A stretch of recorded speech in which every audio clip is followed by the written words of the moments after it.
Alors, votre ouvrage, Franck Foucret, donne des conseils à des futurs candidats. Première question, pourquoi entrer en maçonnerie? Est-ce qu'on peut en savoir un peu plus sur ce chapitre?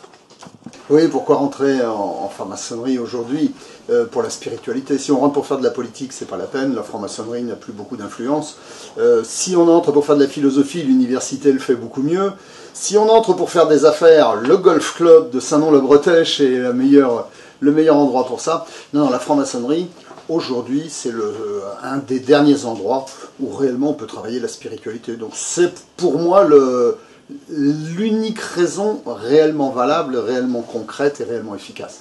François Coche, qui s'occupe du blog La Lumière, a parlé de votre ouvrage en s'étonnant un peu de vous voir tout nu. Est-ce que vous avez des explications? Au-delà, très certainement, de la jalousie, hein, parce que mais non, c'est tout à fait naturel, c'est masculin. Non, plus sérieusement, je pense qu'il s'est étonné parce que depuis tout ce nombre d'années où il interviewe et il rencontre des maçons, c'est assez rare, mis à part Léo Campion, de voir un frère se mettre vraiment à nu. Or là, c'était en harmonie, en phase complète avec le titre du livre. Et puis de deux, se mettre à nu, c'est réellement ne rien avoir à cacher. Or, quand on est profane, on veut rentrer en franc-maçonnerie, on pose des questions, c'est toujours assez obscur, c'est toujours secret, discret. Il y a plein de choses à dire qu'on peut expliquer, ce que je fais dans cet ouvrage pour les profanes, et je le fais à nu, totalement, physiquement, comme dans l'esprit. Alors, une question qui me semble intéressante, c'est pourquoi fuir la franc-maçonnerie? Pour moi, fuir la franc-maçonnerie, c'est quand on ne veut pas réellement affronter. En fait, on vient très souvent en franc-maçonnerie, plein de fantasmes, plein de rêves, d'espérances, d'espoirs déçus parfois, et on entre et on se dit, voilà, c'est pas du tout ce que j'imaginais, donc on va aller chercher ailleurs. Mais c'est un peu comme les gens qui se marient 7 ou 8 fois en espérant toujours que la prochaine sera la meilleure. Là, on entre en franc-maçonnerie pour trouver l'idéal, le parfait, on ne trouve pas. Eh bien, à ce moment-là, on s'en va. Alors, il y a des gens, comme par hasard, qui changent de loge plusieurs fois et qui retrouvent toujours les mêmes loges, comme certaines femmes retrouvent toujours des maris violents, et comme s'il y avait une part d'elles qui recherchait ça. En maçonnerie, il y a des maçons qui n'ont pas réglé la violence intérieure, les querelles intérieures, le travail doit se faire d'abord en eux. Ils pensent vouloir le faire à l'extérieur. Voilà pourquoi il faut fuir la maçonnerie. Ce sont les illusions inassouvies et déçues. Alors, Franck Foucret, vous donnez dans votre ouvrage des conseils pour les enquêtes. Est-ce qu'il n'y a pas là un petit peu un déflorage de ce que sont les enquêtes? Le problème de l'enquête, très souvent, c'est le profane ne sachant pas ce qui va lui arriver, il est un peu comme au premier rendez-vous amoureux, il veut tellement bien faire, il veut tellement bien se présenter qu'il finit par plus être lui-même, il a peur de mal faire. Alors c'est pas forcément parce qu'il est animé de mauvaises intentions, c'est simplement la maladresse. On a tellement envie de rentrer, on a fantasmé durant de longues années son entrée en franc-maçonnerie, on s'imagine rencontrer des gens exceptionnels quand on voit des maçons, ce qui nous ramène à la réalité une fois à l'intérieur de la loge, bien souvent. Et là, expliquer ce qui peut se passer dans une enquête sans expliquer ce qu'il faut répondre, dire simplement à quoi elles servent ces enquêtes. En fait, c'est de donner du sens, simplement.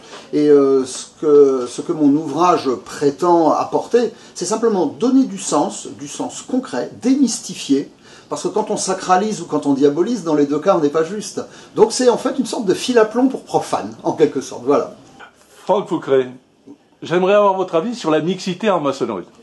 Jacques Carletto, votre question est une provocation. Vous savez bien que je suis un fervent croyant et pratiquant de la mixité. Je comprends qu'il y ait des loges masculines, je comprends qu'il y ait des loges féminines. Tout le monde ne peut pas travailler en mixité. Donc je ne suis pas pour une unité dans la maçonnerie, je suis justement pour la pluralité. Et ce qui fait justement la longévité de la franc-maçonnerie, c'est sa pluralité. Mais pour moi, et là je ne parle que pour moi, pour pouvoir travailler, me remplir de mon masculin et de mon féminin, parce qu'au-delà du problème des hommes et des femmes, c'est le problème du masculin et du féminin. Et bien moi, pour ma maçonnerie personnelle, et là c'est le M majuscule de ma, j'ai besoin de la mixité. Maintenant, il faut savoir qu'il existe masculin, féminin, les deux existent, chacun choisit. Après avoir vécu au Canada, vous revenez à Paris, en France, et vous pratiquez des expériences pendant une dizaine d'années de travail dans le développement personnel, le rebirth, le MDR, la psychogénéalogie, la dynamique émotionnelle, la méditation de pleine conscience. Et est-ce qu'avec toute cette formation, on peut dire que la maçonnerie pourrait être une thérapie? Oui, est-ce que la franc-maçonnerie peut être une thérapie? Pour moi, la réponse est immédiatement non. La franc-maçonnerie est une voie initiatique. Si on a besoin de se réparer, il y a des thérapeutes.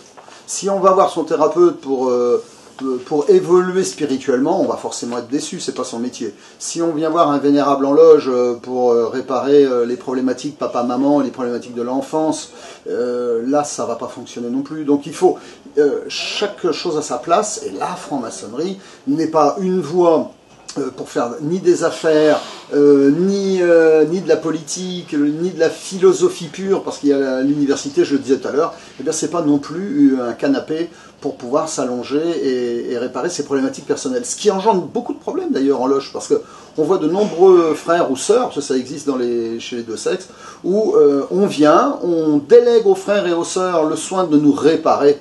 Or, les autres sont des suppléments de nous-mêmes, ils ne peuvent pas être des compléments. S'ils sont des compléments, c'est qu'il nous manque un morceau. Alors Franck Fouqueret, votre prochain ouvrage, dans un premier temps, ne va pas être édité, mais on pourra se le procurer sur Internet, c'est ça? Il circule des légendes urbaines totalement fausses. Non, non. Il va être évidemment en format numérique à télécharger dès le mois de juin, mais il est en format papier aussi dès le mois de juin. On le trouvera dans les très bonnes librairies, comme celle de Détrade, bien évidemment. Non, je dis ça parce que je suis un chouchou. Je suis très bien traité chez Détrade, donc un petit coup de promo. Mais non, on le trouve sur Internet, on le trouve sur le site ma-franc-maçonnerie.com. Donc on peut le commander et recevoir en papier directement à la maison, comme on l'avait fait avec le manuel de survie pour apprentis maçons voulant démissionner.